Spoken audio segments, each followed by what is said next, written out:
শুভ সকাল। আশা করি সবাই ভালো আছেন, সুস্থ আছেন। পাপিয়ার পাঠশালাতে আজকে স্পেশাল মেনু এঁচোড়ের ডালনা। আসুন তবে দেখে নিই কীভাবে আমি এঁচোড়ের ডালনা তৈরি করি। আমি প্রেসারে সেদ্ধ করে নিয়েছি। খুব ঘরোয়া উপকরণ দিয়ে অল্প সময়ের মধ্যে এই রেসিপিটা আমি তৈরি করব। দেখুন তবে কীভাবে করি। প্রথমে আমি আলুটা ভেজে নেব।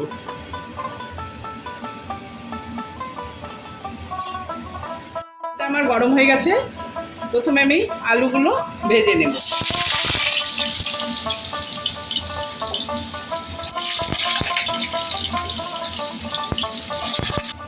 সামান্য নুন, সামান্য হলুদ দিয়ে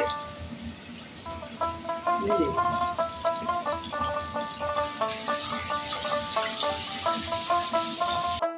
আলুটা আমার ভাজা হয়ে গেছে। এখন আমি একটি পাত্রে তুলে নিচ্ছি। ওই তেলেই আমি ফোড়নের জন্য 3টে তেজপাতা, সামান্য জিরে দিলাম।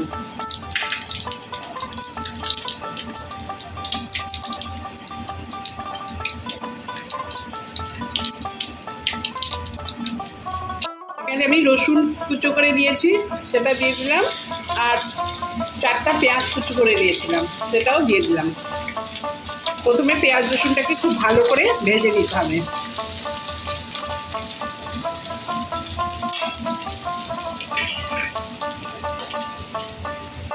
পেঁয়াজ আমার ভাজা হয়ে গেছে। আমি সামান্য একটু জল এখানে দিয়ে দিলাম। এখন এক এক করে সব মশলাগুলো দিয়ে দিব। জিরে বাটা এখানে আমি দিয়ে দিলাম। আমি সব বাটা মশলাই গুঁড়ো করে দিয়েছি। লঙ্কা বাটা,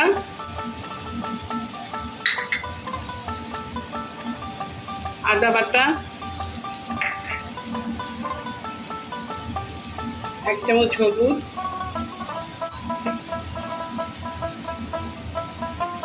ঝাল লঙ্কার গুঁড়ো 1 চামচ। সমস্ত উপকরণ দিয়ে আমি এখন মশলাটা খুব ভালো করে কষাবো।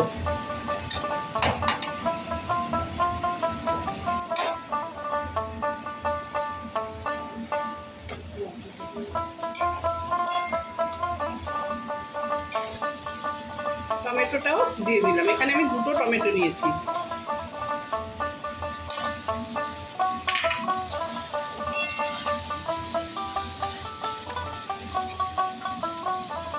স্বাদ মতো নুন।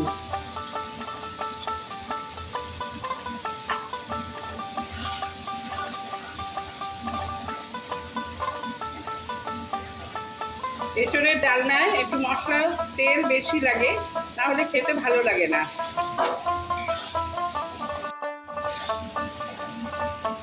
এঁচোড়ে মশলা যত কষানো হবে তত এঁচোড় স্বাদ হবে।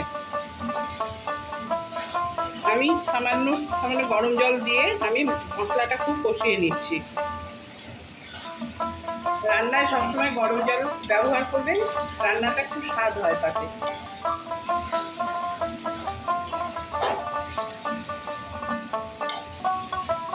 এখন আমি 1 চামচ চিনি দিয়ে দিলাম।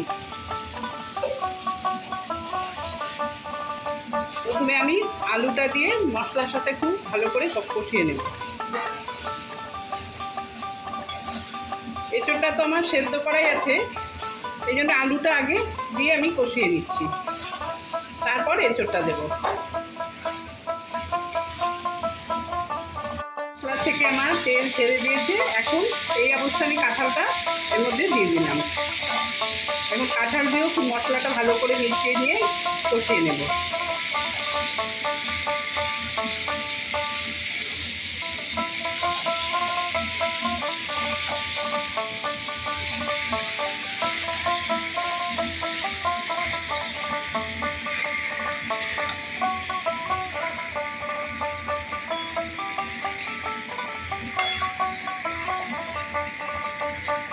এঁচোড়টা আমার কষানো হয়ে গেছে। এখন আমি পরিমাণ মতন গরম জল দিয়ে দিলাম।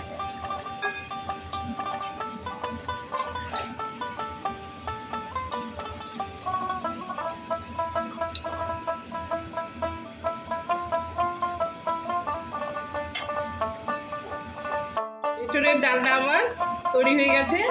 সবশেষে 1 চামচ গরম মশলা আর সামান্য একটু ঘি দিয়ে নামিয়ে নেব।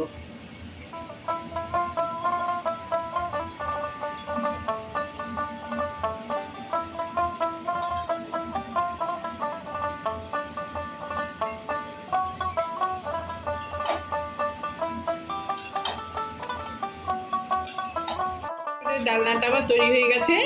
এখন আমি একটা পাত্রে ঢেলে নিচ্ছি। রেসিপিটি ভালো লাগলে লাইক করে দেবেন এবং কমেন্ট বক্সে লিখে জানাবেন। চ্যানেলটিকে সাবস্ক্রাইব করে পাশে থাকবেন। ধন্যবাদ।